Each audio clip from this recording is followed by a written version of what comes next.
వర్షాలు తూర్పు గోదావరి జిల్లాను వదల్లేదు.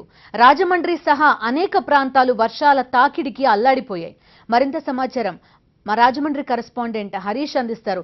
హరీష్, చెప్పండి, ఏ ఏ ప్రాంతాల్లో ఈ వర్షపాతం చాలా ఎక్కువగా నమోదైన పరిస్థితి? ఇప్పుడు ఎలా ఉంది వెదర్ అక్కడ?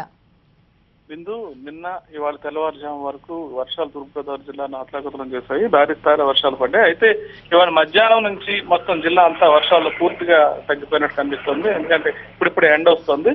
ముఖ్యంగా నిన్న కురిసిన వర్షానికి ఏజెన్సీతో పాటు మైదాన ప్రాంతాలు, మెట్ట ప్రాంతాలు కూడా చాలా వరకు వర్షం పడింది. కొద్దిగా ప్రతి పంట దెబ్బతింది. ముఖ్యంగా వరి పంటకైతే ఈ వర్షాల వల్ల పెద్దగా నష్టం కలిగే అవకాశం లేదని రైతులు చెప్తున్నారు. అయితే ఎగువ ప్రాంతాల్లో కురిసిన వర్షంతో మాత్రం లోతట్టు ప్రాంతాల్లో చాలా వరకు నీరు చేరిపోయింది. నిన్న ఒక కాకినాడ నగరం తీసుకుంటే కాకినాడ నగరం అతలాకుతలం అయిపోయింది. ఎందుకంటే లోతట్టు ప్రాంతాల్లో నీరు చేరిపోవడంతో అటు పాదచారికి వాహనాలు చాలా ఇబ్బంది పడాల్సి వచ్చింది.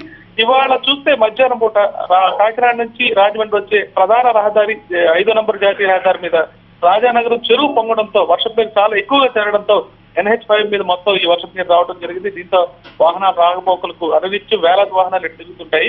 ఈ జాతీయ రహదారి మీద నీరు రావడంతో చాలా వరకు ట్రాఫిక్ జామ్ అయింది. అదేవిధంగా లోతట్టు ప్రాంతాల్లో చాలా చోట్ల నీరు చేరింది. ఇప్పుడే పరిస్థితి మాత్రం కాస్త కూల్చిపడుతుంది. మరోవైపు ఎగువ ప్రాంతాల్లో, ముఖ్యంగా గోదావరి పరిగు ప్రాంతాల్లో ఎగువ ప్రాంతాల్లో భారీ వర్షం కురియడంతో డబ్ల్యూఎస్ కాటన్ బ్యారేజ్ వద్ద గోదావరి నీటి మట్టం కూడా స్వల్పంగా పెరిగింది.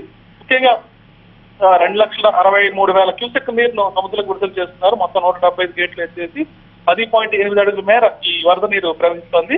ప్రస్తుతానికి వర్షాలు తగ్గుముఖం పట్టడంతో పరిస్థితి దూరపడే పరిస్థితి కనిపిస్తోంది. రైట్ హరీష్, ఇంకా వర్షపాత సూచన ఉందా జిల్లాకి? ఇప్పుడు వాతావరణ అధికారులు కేంద్రీకృత సమాచారం మేరకు మరో 2 రోజులు కూడా కోస్తా ప్రాంతాల్లో వర్షాలు కురిసే అవకాశం ఉందంటున్నారు. ప్రస్తుతానికైతే వర్షాలు పూర్తిగా జిల్లా అంతా నిలిచిపోయాయి. మళ్ళీ వర్షం ప్రారంభమైతే మాత్రం అటు పంటలకు కానీ ఇటు సాధారణ ప్రజానికానికి కానీ ఇబ్బందులు తలెత్తే అవకాశం ఉంది. ఎందుకంటే ఇప్పటిదాకా కురిసిన వరి చాలా పంట పదును మీద ఉండటంతో చాలా వరకు ఉపయోగపడే అవకాశం ఉంది. అయితే ఇంకా ఎక్కువ కురిస్తే మాత్రం అటు ఉద్యానవన పంటలు కానీ ఇతర పంటలకు కానీ, ముఖ్యంగా పత్తి పంటకు కానీ, ఏజెన్సీ ప్రాంతాల్లో సాగు చేసే పంటలకు కానీ చాలా ఇబ్బందులు తలెత్తే అవకాశం ఉంది. ప్రస్తుతానికైతే పరిస్థితి బాగానే ఉంది. వర్షం ఇంకా పెరిగితే మాత్రం ఇబ్బందులు తప్పే పరిస్థితి ఉంది. Right Harish, thank you.